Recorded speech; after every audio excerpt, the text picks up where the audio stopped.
Hello and welcome to Miniature Realms and welcome to Epic Battles ACW project vlog number 14. And it's been a couple of weeks since the last project vlog. I think I was talking about on the last one. The vlogs will slow down slightly at the moment as all of the new stuff is kind of petered out, all of the new releases and unboxings and things, and we're left with the bulk of it all, and I'm working my way through. So as I'm painting things, the sort of the regularity of the vlogs will slow down a little bit. There'll still be one at least every couple of weeks or so. So if you're only here for the Epic Battles American Civil War stuff, don't worry, it's not going away. I know you'll have probably noticed other stuff appearing on the channel, but I have been doing some bits and bobs, so I've still been working away in the background, just painting the regular units bit by bit. I'm not making loads and loads of progress. I've been really busy with work, which is painting other people's things, really busy with work, and then family time as well. So it's the summer holidays. My kids are off. Well, my child who goes to school is off school at the moment, which means my work days are a little bit shorter because I'm not leaving him on his own for 7 hours a day. He's only 6 while I'm working. I do get a little bit of work done, but it's a bit more sporadic. So I'm working a little bit more in the evenings and things, which takes away a lot of my sort of own personal hobby time. But it's been really great to spend some time with him and done a bit of painting and hobbying with him as well, which has been really cool. So I've had a little bit less hobby time, but I've still been trying to kind of cycle through all of my projects and do little bits and bobs. And in the last couple of days ago, I had about 2 hours, and I thought, what am I going to do? And I thought, I really do need to paint through my units, but I was getting a bit bored of doing it. I wanted to just do something that I could finish. So I looked at my pre-built covered bridge kit from Sarissa, which you can also get at Warlord Games as well. So it's one of the licensed products. I believe it's licensed. It's for Sarissa are selling it as part of their own range anyway. I think it's about £7.50 on its own, and you can get it part of the Antietam kit. So I thought, that'll be easy to paint, and I'd had it primed, and I thought, you know what, I'm going to do some skirmishes, because I'd prepped those. I prepped a couple of bases worth to paint as well. I thought they won't take me long, and it's something I can get done in a couple of hours, and I did. So this is them. So I really enjoy painting the skirmishes. There's a lot of detail on them. They're very much individual sculpts, not just literally, but in the detail on them as well. They're not strips like the plastics. Still didn't take too long to do. I followed exactly the same process as I have for all my previous bits. But let's take a little closer look at the things anyway. I'll move the models to the side for a moment. I'll take a closer look at the covered bridge. So this is Sarissa Precision. I primed black with a rattle can. I did a zenithal of grey, Vallejo grey primer. And then the rest is just painted on in contrast with a few effects and things. So obviously it's a covered bridge, so the cover comes off.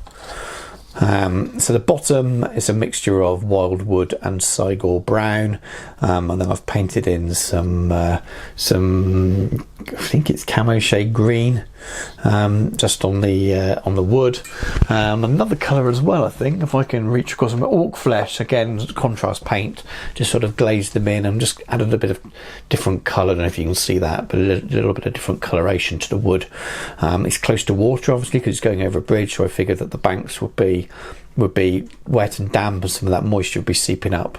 So I've put some sort of greens and things in there, because I thought the wood might be that sort of darker colour rather than a dried wood. And then I've added a little bit of Vallejo thick mud, but stippled it very lightly in places. A little bit of weathering powders, some light senna, and then the tufts I've been using on the bases, and that's that. And then the actual cover itself, same colours on the roof as on the bridge, and then just Blood Angels contrast red, put on in streaks, thinned down a little bit, and then again I've stroked on some of the greens and things, just to kind of make it look like it's slightly mildewed and stained, and as it rained it's ran down a little bit. So what would have been a nice bright fresh red when it was first done, it's been weathered, and that's just been, as I say, just been done with contrast paints, and it took me paint the whole thing probably about 30 minutes.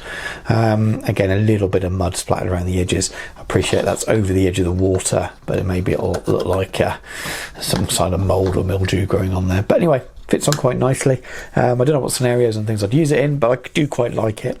And as I start playing the game in smaller battles than it would be for the big Antietam game I was planning, Things like this will get used a lot more, I think. I'll get my river strips out and make up my own little scenarios, and things like this will be quite cool. So I'm quite pleased with it. I think it pays up really nicely for a £7.50 kit. It's really cool, really versatile.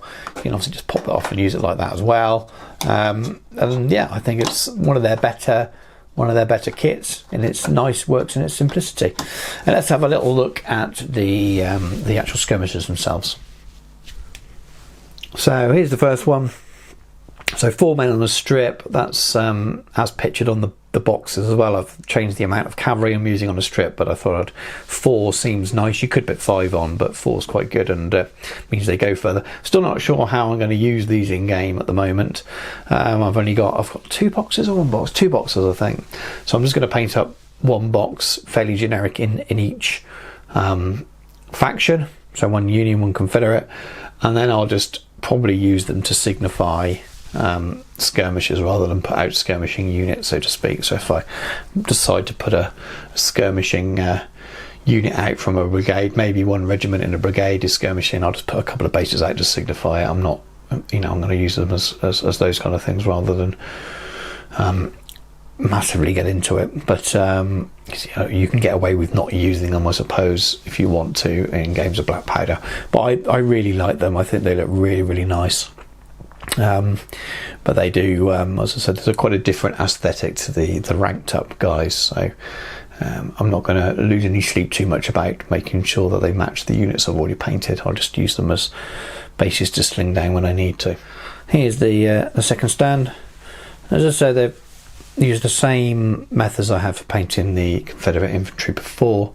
So if you are interested in that, I'll put a link in now. I've used that link quite a few times in quite a few videos, but it's quite a well watched video, so I think people find it useful. I'm just using the same colours there, so it's basically a zenithal prime and some dry brushing before contrast paint, and it seems to be a quick way of painting up miniatures of this scale. Picks out the detail quite well. I have gone back and done a few highlights just to brighten bits up. You can get away without doing that. I really like these miniatures. They're definitely really nice. They've got a lot of quality in them. They're not cheap, as discussed before. I do think that they are out of whack in terms of the rest of the pricing of the release, and all of the Wave 3 stuff is.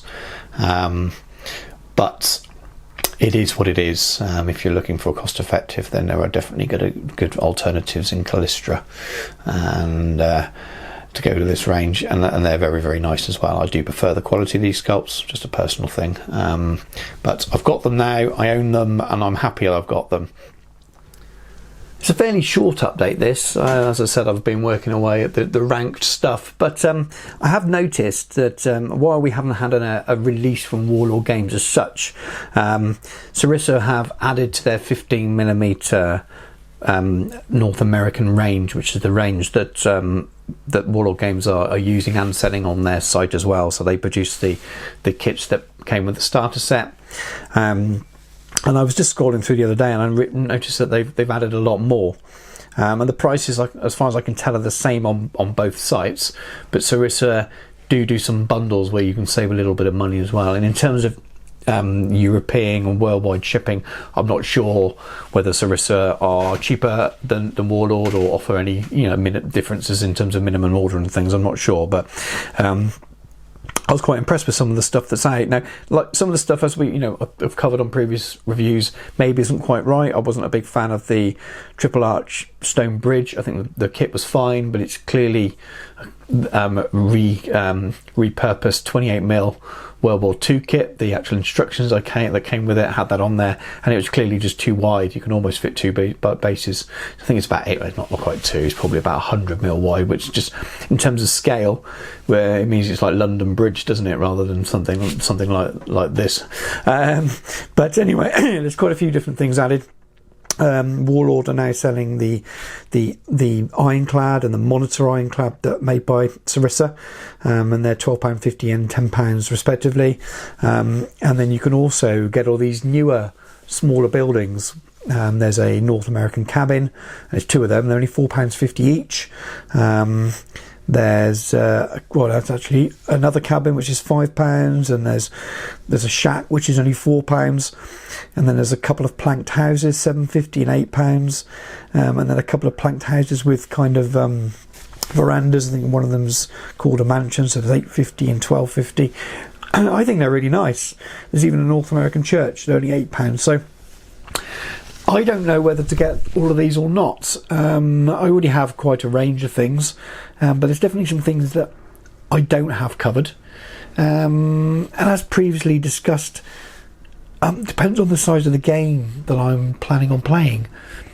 If I'm playing a really, really mass game like the planned Antietam battle, then I'm using mainly 10mm terrain because the footprint's too large otherwise.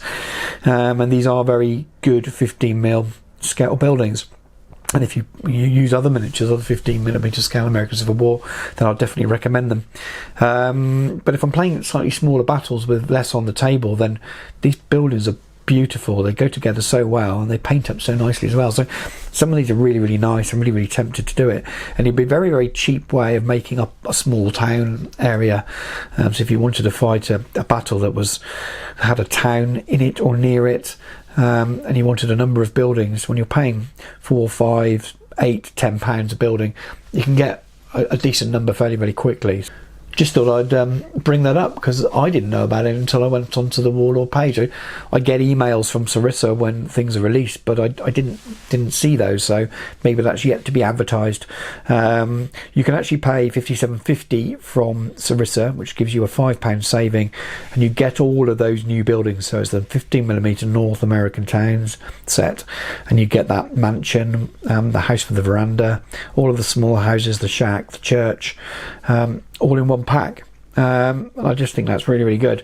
They look fantastic. So looking at them, I definitely want to buy them, but realistically, do I need them right now? Probably not. But if it's Sarissa, I imagine it'll stay in stock and stay in range for a while. So I may well pick that up at some point in the future. They just look fantastic, and if you look at the painted pictures, they're really, really nice. Anyway, that's the end of the video today as such, the end of the progress. A little bit shorter than some of the project vlogs. Don't worry, there's lots of more Epic Battles American Civil War stuff coming soon. As I said earlier in the video, I've not stopped doing it. It has been worked on in rotation with other projects. It is my biggest project by far.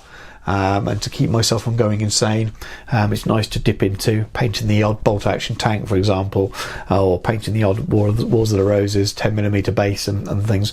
So the other projects I do are keeping this fresh for me, but I'm still very, very enthused to finish it. So if you've joined the channel early, you subscribed, and you've seen other videos coming along and the frequency of these dropping off, please don't worry about that. I'm not going to stop doing the American Civil War stuff. Even when I've finally painted it all, I plan to have lots more content American Civil War wise. So thank you for sticking with me. Thank you for all the new subscribers that have joined recently as well. Hopefully you're enjoying this content as much as the others. And one final thing before I let you go, I just wanted to say thank you to Don and to his friend Mike. So Don has been watching my videos for a while now and commenting on them, and we've been having a conversation via email firstly about American Civil War, and then about all kinds of different game systems and things. Now I don't know how official this is or whether this is out, but Don and his friend Mike are going to be working on a big Gettysburg game soon.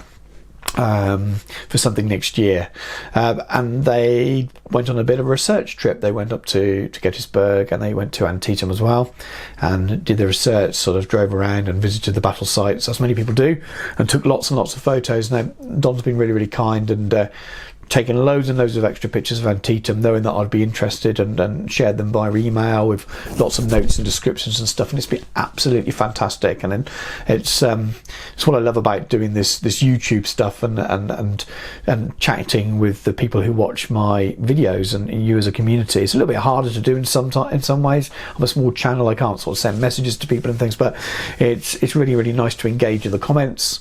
And I just want to thank Don for sending me the pictures, and I'm going to add a lot of the pictures now to the end of the video. I'll put a bit of music on as well, so anyone who fancies looking at some lovely pictures of the Antietam battle site, keep watching. And thank you very much again to Don and to Mike for the engagement via the emails and the chats we're having. It's really, really nice. So anyway, do enjoy those pictures. Thank you very much for watching this video. Like, share and subscribe and all of that stuff, and I'll catch you soon.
Thank you.